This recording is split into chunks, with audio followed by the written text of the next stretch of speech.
Good morning, children. So, last class we have finished our first chapter, matter in our surrounding. Yes, what are the three states of matter? Solid, liquid, and gaseous. Yes. So, this second chapter we are going to see whether these matter around us are pure or not. Okay. So, how do we judge these? We can see in this chapter. Okay. So, how do we judge whether milk, ghee, butter, salt, spices, mineral water, or juice that we buy from the market are pure? Have you ever noticed the word pure written on the packs of these consumables?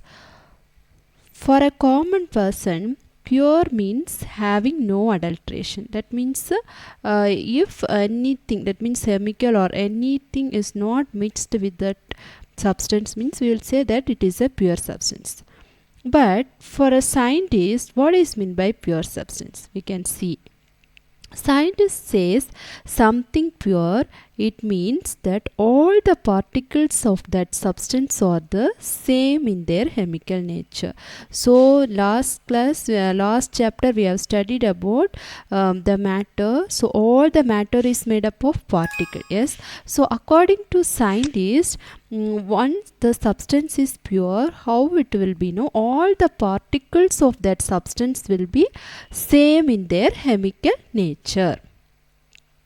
So a pure substance consists of single type of particles. Okay, it consists of only one type of particles. Example for pure substance is sugar. Okay, so sugar, if you are seeing, means it is made with the one kind of substances, and the composition of the sugar also is same throughout. That means the particle of the sugar is same, it is made with a single type of particle. Okay, so sugar we can say as a pure substance. Okay, now we can see what are the types of pure substance. So on the basis of chemical composition, pure substance can be classified as two types. What are they? Elements and compounds. Okay, so pure substance based on their chemical composition, we can classify it into two types. What are they? Elements and compound. Now let me see in detail about this pure substance, types of pure substance. So first, what is meant by elements? So Robert Boyle was the first scientist to use the term element. Okay, so Robert Boyle was the first scientist who used the term element in 1661. Okay, in the year 1661, the scientist called Robert Boyle, he termed the name element. Okay, the another one scientist, that is Antoine Laurent Lavoisier. Okay, Antoine Laurent Lavoisier, this scientist, he is a French chemist. Okay, he was the first to establish an experimentally useful definition of elements. Okay, so he only defined what is meant by element. Okay, so according to him, element is a basic form of matter. Okay, so according to Lavoisier, element is a basic form of matter that cannot be broken down into simpler substances. Okay, so what is meant by element? It is a basic form of matter which cannot broken down into simpler substance. So elements we can classify into three types. What are they? First one is metals, non-metals, metalloids. Okay, so elements we can classify into three types. What are they? Metals, non-metals, and metalloids. Understood, children?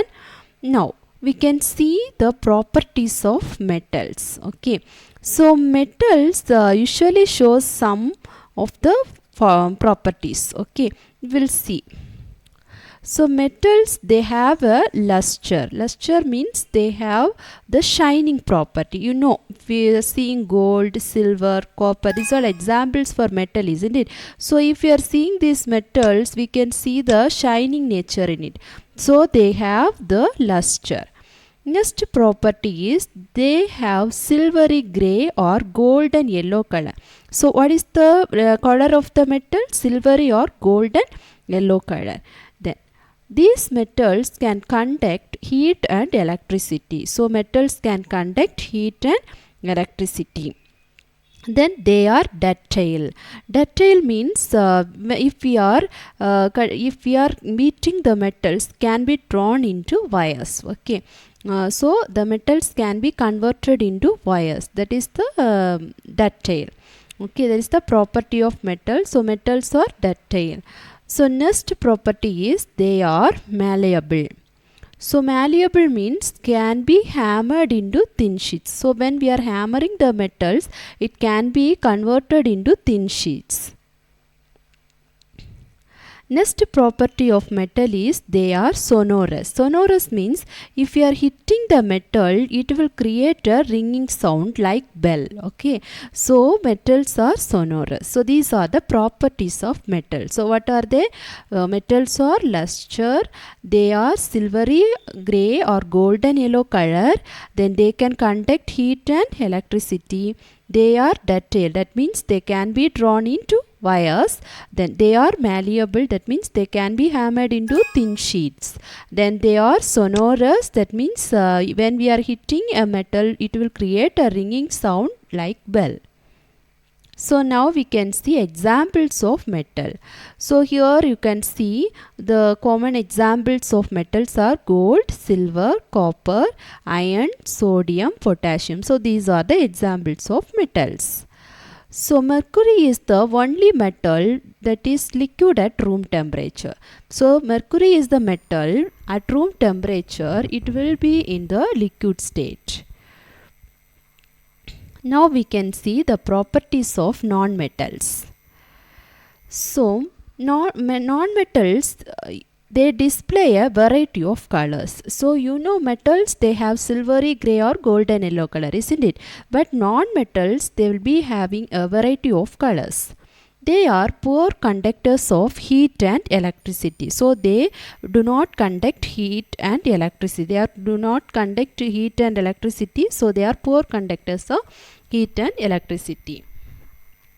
Then they are non-lustrous. Non-lustrous means they will not shine, and they are non-sonorous. Non-sonorous means if when we are beating the non-metals, it will not create any sound. Okay. Then it is non-malleable. Non-malleable means malleable means already I told when we are hitting with a hammer, it can be drawn into thin sheet. Yes, but these non-metals we cannot we cannot convert it into thin sheets. Okay. Then examples of non-metals. So these are the examples of non-metals. What are they? Hydrogen, oxygen, iodine, carbon, chlorine. These are some examples of non-metals. Now we can see what is meant by metalloids. So some elements they have the intermediate properties between those of metals and non-metals. They will be having the property of both. Okay, so metal property always also will be there. Non-metal, some property will be like non-metal, some character will be like metals. Okay, so they are having the intermediate property. That means they are in between the metal and non-metal. So they will show the both the characters of metals and non-metal. Example for the metalloids: boron, silicon, germanium.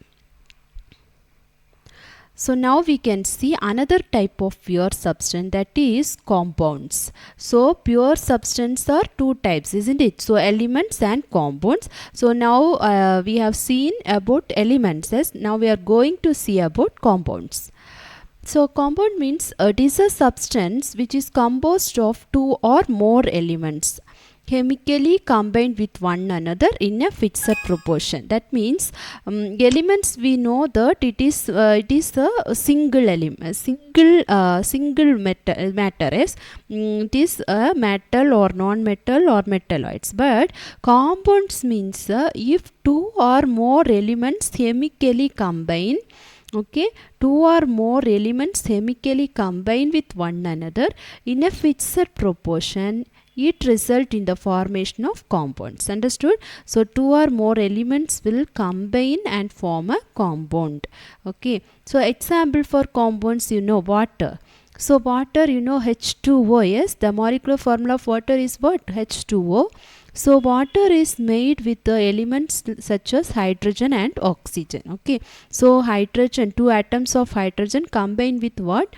One atom of oxygen. So we can say that water is a compound because the two elements combined with one another in a fixed proportion.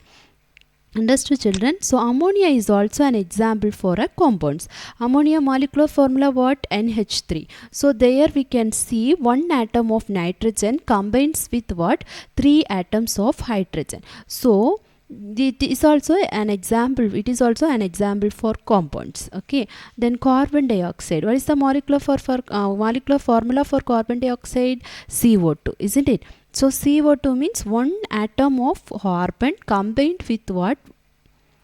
Oxygen, two atoms of oxygen. So this is an example for compounds. Okay, what are the examples of compounds? Water, ammonia, carbon dioxide. Okay, I hope that you all understand about the pure substance and types of pure substance. Okay, so here you can see the difference between the element and compound. Okay, so pure substance is divided into two types. What are they? Element and compound. Yes, here you can see the difference between the element and compound. So element cannot be broken into simpler substance, okay, by any chemical or physical process, okay, but compound, it is composed of two or more elements in a fixed ratio. Yes, and elements have their own fixed physical and chemical property, but the compound, the physical and chemical property of compound are different from those of its constituent elements. Okay, it will differ according to the elements combined to form a compound. Then element, an atom is the smallest particle of an element taking part in a chemical reaction. Element means one atom will be called as an element. Okay, but a compound, it cannot be separated into its constituents by simple mechanical means. Understood, children? So this is the difference between the element and compound. So if you have any doubt about this topic, you can ask, children. So I have sent notes of chapter first through WhatsApp. So you all copy the notes. Okay, get workbook from the school and copy chapter 1 notes. Okay, children. Thank you.